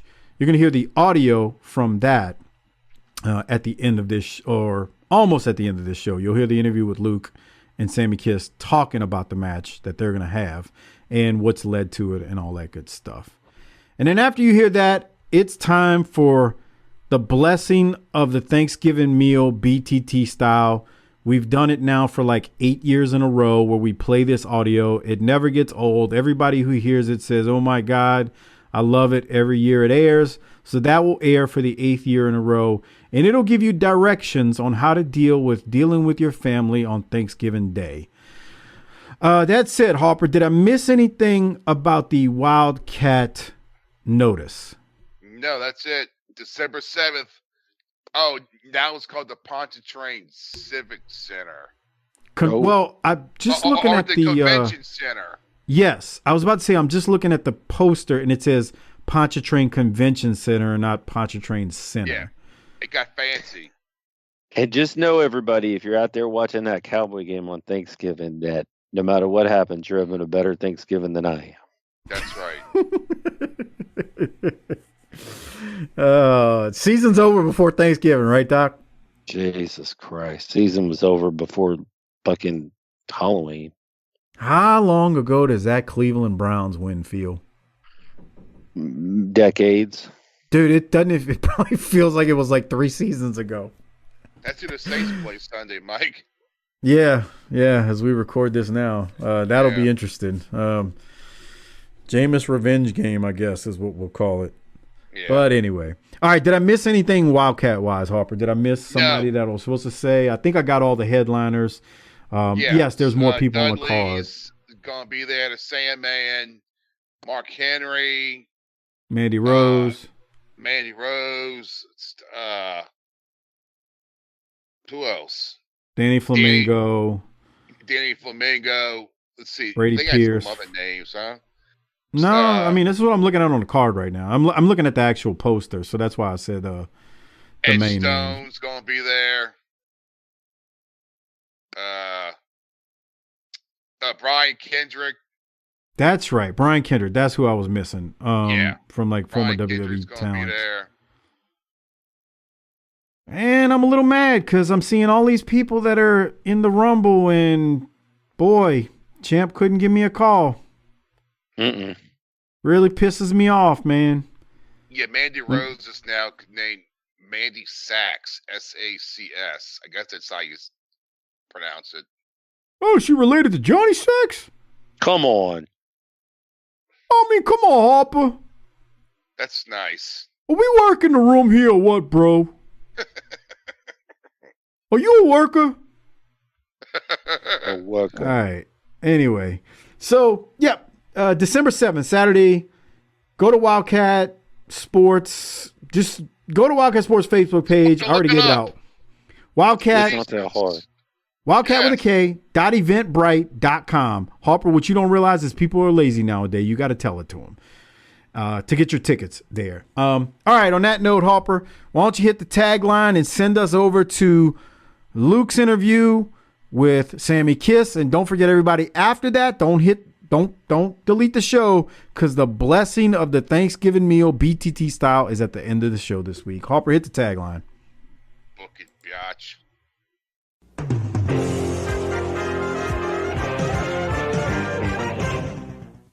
Now, obviously, Luke, you've seen everything that's transpired over the last year. I mean, you guys were so close, you and Perry, and something changed. I mean, what do you think happened between you two that just has caused all of this? Honestly, it's hard to say, Sammy. I think as we get older and times change, so do our personalities, so do the way we think, right? I didn't think the same way at 10 years old as I thought as 20 years old or 30 years old and now 40 years old. I go back through Perry's life and I know there's things that affected him because there was a lot of events that I missed, and there was times that I wasn't there throughout his life because I was out trying to build my name, trying to build my reputation and build a better life for us as a family, and that takes a lot of sacrifice. And I don't think that Perry will really understand those sacrifices until one day when he's, his own man, has his own children and his own responsibilities that he has to be liable for. And until he gets into that position, I don't think he can ever know what it's like to walk in my shoes, although he may think he knows. Well, I think that's very understandable, Luke, but I mean, obviously something has shifted in PJ's mindset. I mean, you guys were former tag team champions, you guys were so close, and now all of a sudden he's coming out at events and calling you out. I mean, what shifted? What changed between you two? It's hard to say, Sammy, but actually this is something that's been going on for a few years now. Behind closed doors, though.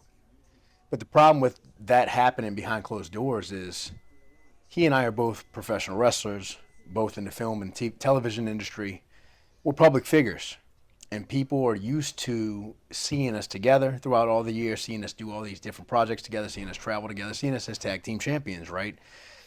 But they didn't know the struggles that were going on behind closed doors. And all families have problems. It's no secret, right? Some hide it better than others. But again, with us, we're public figures. So it was only a matter of time before this became public. You can only hide it for so long because everywhere I would go, everybody, oh, where's Perry? Or they'd ask him, where's your dad? Where, when are y'all wrestling again? What's going on with this? What's going on with that? And there's only so long I can push that off and pretend like, oh, he's just not here today. Or, oh, he's doing this, he's doing that. At some point, when you see family holidays, you see, weddings, you see these memorable life events that we aren't at, then people start connecting the dots and putting the pieces together. And again, there's being public figures, there's only so long you can hide private life affairs, right? I think it definitely has come out to the surface now, where it's not only affecting your personal life, it's affecting everyone at Wildkat Sports. And when we saw that Perry attacked you, you suffered an injury because of that. He's attacked Party Buddy Chris Harper. It's involved everyone here at Wildkat Sports. And with everything that's happened so far, do you think that Perry's justified in any of the actions that he's been taking? Can't say the kid's justified. I can. The best way I can put it is I talked to a good friend of mine, Phil, not too long ago. And Phil grew up very rough the same way I did. We didn't have much. It was a struggle, both coming from broken homes. And although we gave our kids much better lives than we had, it's what you're supposed to do, right? Every generation's supposed to get better. But although we gave our kids better lives than we had, it doesn't make their experiences and their trauma and all that, it doesn't wash it away. It's still real. What he's going through and what he feels is real. And I had to understand that as a parent, because for so long I was looking at it like, I'm giving this kid this, I'm giving this kid that, I'm trying to do this for him, I'm trying to do that for him, and he's not taking advantages of these opportunities I'm providing for him. But when Phil hit me with that, and he said, hey,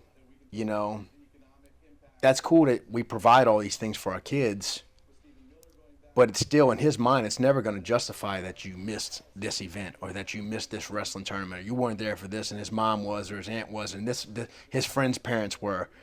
Those feelings are always going to still be inside him internally. And the only way I can really change that is to show that I am there for him, but I can't always be there physically. I was never always there. I was never able to always be there physically, but I was always there in his life. And I don't know if he quite understands that. And it kind of goes back to the last question, what we said earlier, is it's something I just don't think he'll understand until he has responsibilities and he has to feed others. And, he's got mouths to feed. But he also has a job and he also has these obligations that he has to do. And you can't be two places at once. Nobody can. So I think that's things we take for granted as a kid, like, oh, you want these video games, you want these trips, you want these nice things and these opportunities, but you got to realize somebody has to work to provide those opportunities. They don't just show up. So I think until Perry's in that position, he's never going to know what it's truly like to be in my shoes, although he may think he knows. Well, I think that's all very understandable, Luke, and I appreciate that you tried to hold off on escalating the situation, but it's affected not only yourself, but everyone here at Wildkat Sports. And after so many incidents, you made the decision to challenge PJ to a match at the Revolution Rumble inside a steel cage. Now, that was clearly a big shift in your mindset on the situation. Was this an inevitable outcome? Do you think that this could have been avoided? Avoided? Yeah, this whole thing could have been avoided if Perry had his act together. But that's not the case, and we're in the situation that we're in now. And it affects everybody. It affects myself. It affects my family. It's really tough to even just talk about because you have to switch into such a mindset. I grew up my whole life in struggle, in fights, in real life situations where, you're struggling to live or survive. So I know what it takes to flip that switch and change gears and be in survival mode. And I don't think that Perry really knows that. I don't think Perry's ever really been in that situation, although he believes in his heart he's a man. He thinks he's more of a man than me. He thinks that, he's got all these advantages on me. In some ways he does.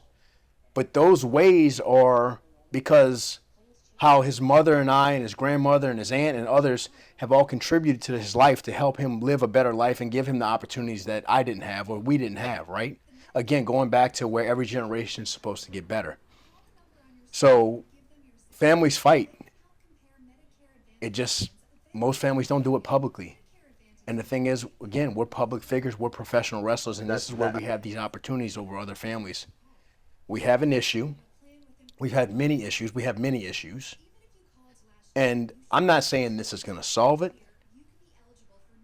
But if you don't respect me at 26 years old, after all I've done for you, after everything I've given you in your life, then no, there is no other way. You're going to stand across the ring from me. You're going to get eye to eye with me, nose to nose. And if you want to show me how much of a man you are, then you're going to prove it. Show me you're a man. You want to be a man? Show me you're a man. Let me see it. Don't just talk about it. I don't want to hear it on social media. I don't want to hear what you're telling your friends. I don't want to hear chitter chatter or bullshit. Show me you're a man. And look, I can tell that you're very emotional about the situation, but I mean, you said it yourself, you two were professional wrestlers, but Luke, this is your son. All right, and you're going to wrestle your son on December 7th in a cage match. You're going to wrestle your son. You said shifting gears, shifting in that mindset of a fight. This is not a normal match for you. I mean, what is going through your head right now? Sammy, a lot. That's just a simple answer, a lot. This kid's whole life, he doesn't realize what he means to me. I tell you about my struggles and all that BS, but in reality, I don't think he knows what I went through or what I still go through to this day. Did I make mistakes? You're damn right I did. And I'm sure I'll make many more along the way. But I know what I did for him. I know what I continue to do for him, Sammy. whether he sees it or not. We can end the interview there, Luke. Obviously, you're very, very emotional right now. Revolution Rumble, December 7th. You're going to do a one-on-one with PJ Hawx. Thank you for taking the time to talk about this too. Thank you.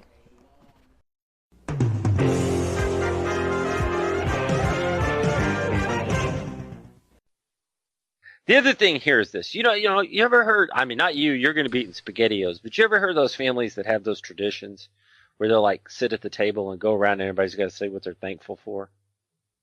Yes. Yeah. God. Mostly white people do this kind of stuff, so you might not know about it. My dad's side of the family used to do that shit. Well, we go around for like 5 million years. Like, God, dude, can we cut this fucking bird? Because you always got some long-winded motherfucker who wants to talk for 20 minutes and tell his whole goddamn life story. Now that's where I'm going here. So this year, if your family starts this horseshit thing, roundabout, I want you, faithful Army member, to stand up, sit down, whatever it is you do, and tell your family how thankful you are for the Booking the Territory podcast. And here's the thing.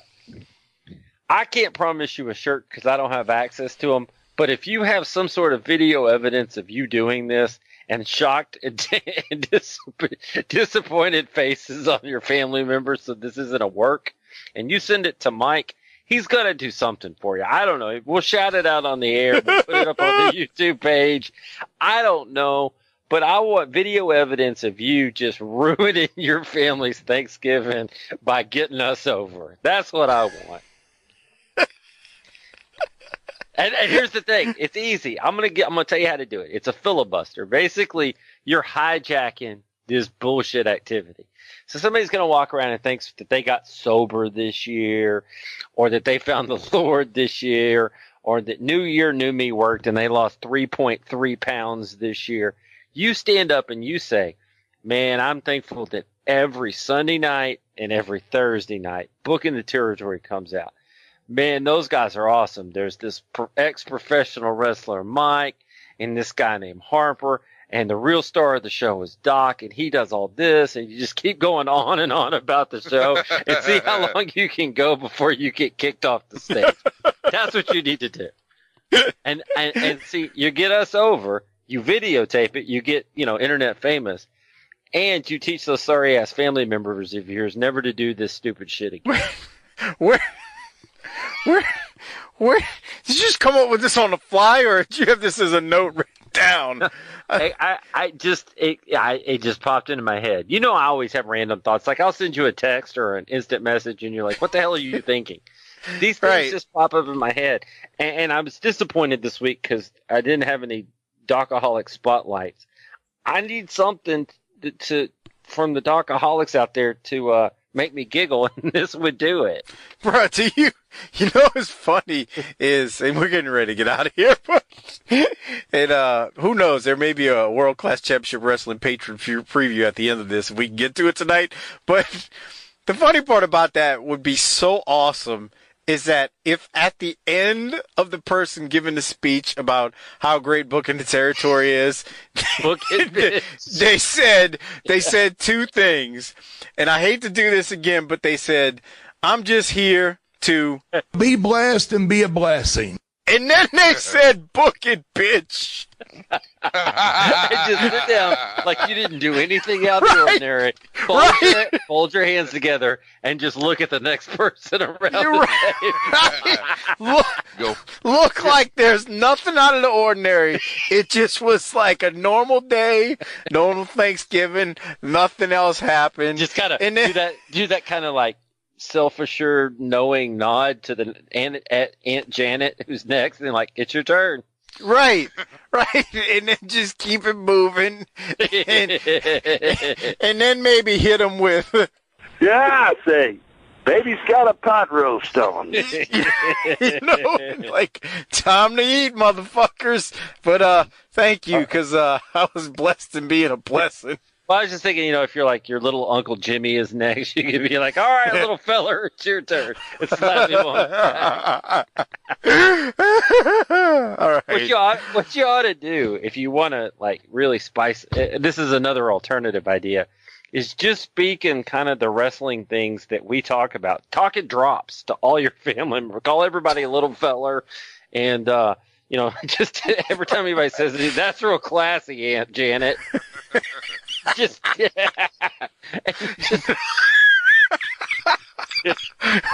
would be awesome. Just start a conversation about the merits of the Golden Girls and Pop Tarts and that would be so great. How you're thinking? Tell like, especially if you're college age, tell them like you're thinking about relocating to the Smoky Mountain area. Just see what happens. I can see somebody like somebody's uncle or aunt who's like old and is like, "Oh man, you ever tried such and such? Boy, that's hard to do." And like the guys at the table, one of our listeners just goes, "It ain't that fucking hard, guys."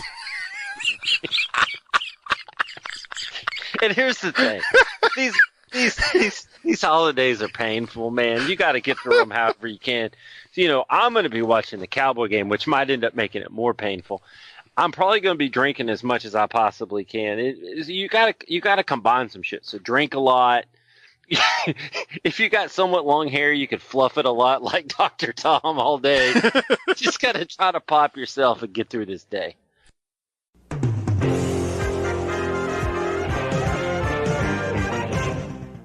How the piss do you people listen to these useful idiots? These dipshits think they're fucking funny, but they ain't fucking funny. And somebody needs to tell them that. This goddamn show needs more D-Man and less of dipshit, Doc, hard-boiled Harper, and this Vanilla Ice Snoop Dogg, mumble, mouth, Mills. You have to be an imbecile to find these three fuckers entertaining. Fucking clown show. This is A.I. Eric Bischoff. No, I am not the real Bischoff, so don't work yourself into a shoot like these useful idiots in the wrestling media field. With that said, congratulations on making it to the end of this week's show. Don't forget to send your comments about what the guys discussed tonight to Luke Hawx on Facebook and on Twitter or X or whatever the piss they call it now. The rumor is Luke likes answering BTT fan mail. Also, do the guys a solid by liking the show's Facebook, X, and Instagram pages. And don't forget to like and retweet or repost the show on all social media platforms. Lastly, become a BTT patron member where you get tons of extra shows. You can join at tinyurl.com/PatreonBTT. Until next week, piss off.